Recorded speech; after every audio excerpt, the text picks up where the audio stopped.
Hi hello, నేను మీ Anusha. Welcome to smart Anusha channel. ఈరోజు మనము పాతకాలం నాటి ఉలువ పచ్చడి చేసుకుందామండి. చాలా రుచిగా ఉంటుంది, చాలా బాగుంటుందండి. ట్రై చేసి చూడండి. నేను పెట్టానండి. మా ఇంట్లో ఒక చెట్టు పెట్టాను, మా గార్డెన్లో ఒక చెట్టు పెట్టాను, ఉలువ చెట్టు. వాటికి బాగా కాయలు పడ్డాయండి. అవి తీసుకొని నేను ఇప్పుడు ఉలువ పచ్చడి చేస్తాను. ఆ చెట్టు అన్నీ గిల్లుకొని ఉలువ పచ్చడి చేసుకుందామండి. మన ఛానల్ ఫస్ట్ టైం చూస్తున్నట్టయితే సబ్స్క్రైబ్ చేసుకోండి ప్లీజ్. మన వీడియో చూసినట్టయితే లైక్ చేయండి, మన వాళ్ళందరికీ షేర్ చేయండి. మీకు ఎలా అనిపించిందో కామెంట్ చేయండి. ఉలువ పచ్చడితోని చాలా ఉపయోగాలు ఉన్నాయండి. చాలా హెల్దీ. ఉలువలు మామూలుగా వేయించి పిల్లలకి ఇస్తే చాలా ఆరోగ్యం అండి. అవి స్నాక్గా కూడా తినొచ్చు. ఇంకా కిడ్నీలలో స్టోన్స్ వస్తాయి కదండి. కిడ్నీలో స్టోన్స్ వచ్చినప్పుడు ఈ ఉలువలను తీసుకొని చారు చేసుకొని, పోపు వేయకుండా పచ్చి చారు ఉంటుంది కదండి, అది పరిగడుపున ఒక కప్పు తాగాలండి. స్టోన్స్ పోతాయి. ఇలా ఒక 3-4 డేస్ తాగితే, పరిగడుపున తాగితే స్టోన్స్ పోతాయండి. అలా ట్రై చేయండి. ఇలా నేను తీసుకున్నాను చూడండి. ఒక కప్పడు వెళ్ళాయండి ఉలువలు. వాటితోనే పచ్చడి చేసుకుంటాను.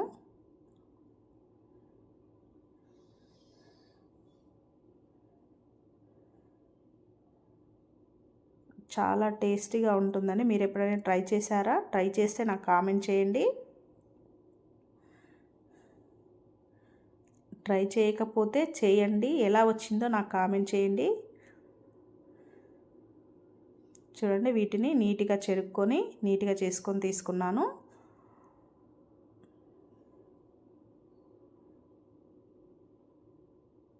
ఒక కప్పడు వెళ్ళాయండి. అవి తీసుకొని పచ్చడి చేసుకుందాం. చాలా ఈజీగా ఉంటుందండి. వేడివేడి అన్నంలోకి, దోశలోకి చాలా బాగుంటుంది. ఉప్మా చేసుకున్న ఉప్మాలో కూడా బాగుంటుందండి. ఇప్పుడు కొంచెం చింతపండు కడిగి నానబెట్టుకోండి. కొద్దిసేపు ఒక 2 మినిట్స్ నానబెట్టుకోండి. తర్వాత ఇప్పుడు ఉలువల్ని తీసుకొని వేయించుకోవాలండి. స్టవ్ మీద బాండి పెట్టుకొని ఉలువల్ని వేయించుకుందాం.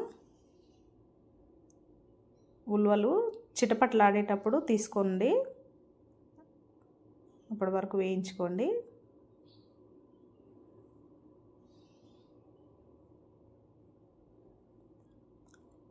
చూడండి, చిటపట్లాడుతున్నాయి. ఇక వేగిపోయినట్టేనండి. ఇవి తీసుకొని వేరే ప్లేట్లోకి తీసుకోండి.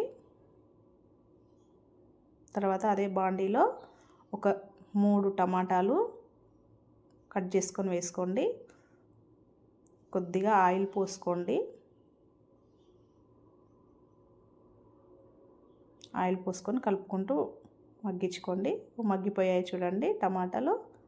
ఇలా మగ్గిపోయిన తర్వాత ఉలువలు చల్లారిపోయాయి కదండి. ఇప్పుడు మిక్సీ జార్లో వేసుకొని ఉలువల్ని ఫస్ట్ మిక్సీ పట్టుకోవాలండి. ఇది రోట్లో దంచితే ఇంకా చాలా చాలా టేస్టీగా ఉంటుందండి. కానీ రోల్ లేదు కాబట్టి నేను మిక్సీలో చేస్తున్నాను. ఇలా మరీ మెత్తగా కాకూడదండి, పొడి కొంచెం కచ్చపచ్చగానే చేసుకోండి. అలా అయితేనే పండ్లకు తాక్కుంటూ అన్నం తింటుంటే చాలా టేస్టీగా ఉంటుందండి. ఇప్పుడు అదే జార్లో పక్కకు తీసుకున్నాక అదే జార్లో కారం, 1 టీ స్పూన్ కారం, వెల్లుల్లి రెబ్బలు 4-5, తర్వాత ఉడకబెట్టుకున్న టమాటా, తగినంత ఉప్పు, నానబెట్టుకున్న చింతపండు వేసుకొని మిక్సీ పట్టుకోండి. తర్వాత మిక్సీ పట్టుకున్న తర్వాత ఇప్పుడు ఉలువల పొడిని వేసుకోండి. ఉలువల పొడిని వేసుకొని కొన్ని వాటర్, చింతపండు వాటర్ ఉన్నాయి కదండి, ఆ వాటర్ని పోసుకొని మిక్సీ పట్టుకోండి. చూడండి, ఇలా మిక్సీ పట్టుకొని ఒక గిన్నెలోకి తీసుకోండి. మరీ మెత్తగా కాకూడదండి, మెత్తగా అవుతే టేస్ట్ ఉండదు. ఇలా కొంచెం కచ్చపెచ్చగా అవుతేనే టేస్ట్ ఉంటుంది. పంటికి తగులుతుంటే చాలా టేస్టీగా ఉంటుంది. ఇప్పుడు అదే బాండీలో నూనె పోసుకొని 2 టేబుల్ స్పూన్లు నూనె పోసుకొని ఎండుమిర్చి, పోపు గింజలు వేసుకోండి.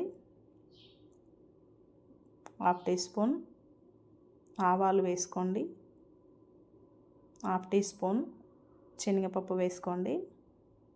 తర్వాత 1 టేబుల్ స్పూన్ పసుపు వేసుకోండి.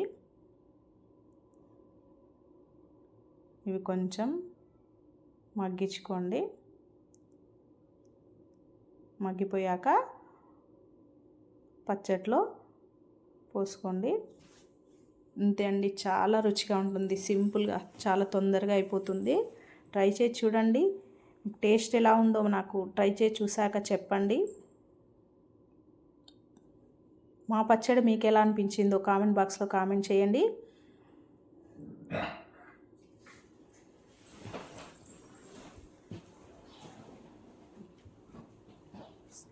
లైక్ చేయండి, షేర్ చేయండి, సబ్స్క్రైబ్ చేసుకోండి మన ఛానల్ని. అన్నంలోకి అయితే చాలా చాలా టేస్టీగా ఉంటుందండి. అన్నంలోకి, ఉప్మాలోకి, దోశలోకి ఎలాగైనా సర్వ్ చేసుకొని తినేయచ్చండి. చాలా చాలా టేస్టీగా ఉంటుంది.